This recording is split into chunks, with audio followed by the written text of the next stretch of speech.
ഏത് നിമിഷവും ഇന്ത്യയുടെ ഒരു ആക്രമണം പാകിസ്ഥാൻ പ്രതീക്ഷിക്കുന്നു. അതിനു മുൻപ് തന്നെ ഇന്ത്യയെ ആക്രമിക്കുക എന്നൊരു പുതിയ തിയറിയിലേക്ക് പാകിസ്ഥാൻ കടക്കുന്നു എന്നുള്ള സൂചനയാണ് പുറത്തു വരുന്നത്. അതായത് ഇന്ത്യ ആക്രമിക്കുന്നതിന് മുമ്പ് സർവ്വശക്തിയും എടുത്ത് ആദ്യം അടിക്കുക, പിന്നീട് കിട്ടുന്ന അടിയുടെ ആഘാതം അതല്പം കുറയ്ക്കാൻ ഇടയാക്കും. കഴിഞ്ഞ തവണ ആയുധമെടുക്കാൻ പോലുള്ള സമയം ഇന്ത്യ നൽകിയില്ല. ആ ഒരു പോരായ്മ തീർക്കുവാനായിരിക്കാം ഏതായാലും ഒരു പുതിയ സംഘത്തിന് അവർ രൂപം നൽകിയിരിക്കുന്നു. അവരുടെ സൈന്യത്തിൽ തന്നെ army rocket force command ARFC എന്ന് പറയുന്ന ഒരു വിഭാഗത്തെ രൂപീകരിച്ചിരിക്കുന്നു. ഇതുവരെ ഒരു ന്യൂക്ലിയർ കമാൻഡിന്റെ കീഴിലായിരുന്നു ഈ സംവിധാനങ്ങളെല്ലാം ഉണ്ടായിരുന്നത്, എല്ലാ മിസൈലും. പക്ഷേ ഇത് മിസൈലിന് വേണ്ടി മാത്രമായിട്ട് ഒരു ആർമി റോക്കറ്റ് ഫോഴ്സ് കമാൻഡാണ് ഇപ്പോൾ രൂപീകൃതമായിരിക്കുന്നത്. കഴിഞ്ഞ ഈ സിന്ദൂറിന്റെ സമയത്ത് പാകിസ്ഥാൻ അവരുടെ ഏറ്റവും ദീർഘദൂരമുള്ള മാരക പ്രഹരശേഷിയുള്ള ഒരു ഫത്തേ മിസൈൽ ഇന്ത്യക്കെതിരെ ഉപയോഗിച്ചിരുന്നു. അത് ഇന്ത്യൻ സേന പറയുകയും ചെയ്തിരുന്നു.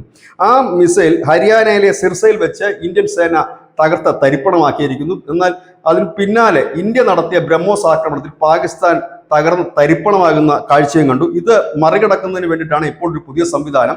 ഈ മിസൈലുകൾ, ഇപ്പോൾ പാകിസ്ഥാന്റെ പക്കലുള്ള മിസൈലുകൾ ഒരു ഇനത്തിൽ മാത്രമാണ് ഈ ആണവ പോർമുനകൾ ഘടിപ്പിക്കാൻ കഴിയൂ. അത് കൂടുതൽ മിസൈലുകളിലേക്ക് ഘടിപ്പിക്കുക, അതായത് വിവിധ ടൈപ്പിലുള്ള മിസൈലുകളിലേക്ക്, ദീർഘദൂരം കുറഞ്ഞതുമായിട്ടുള്ള മിസൈലുകളിലൊക്കെ ഇത് ഘടിപ്പിച്ചുകൊണ്ടുള്ള ഒരു ആക്രമണത്തിനാണ് ഈ ഒരു ഫോഴ്സ് രൂപീകരിച്ചിരിക്കുന്നത്.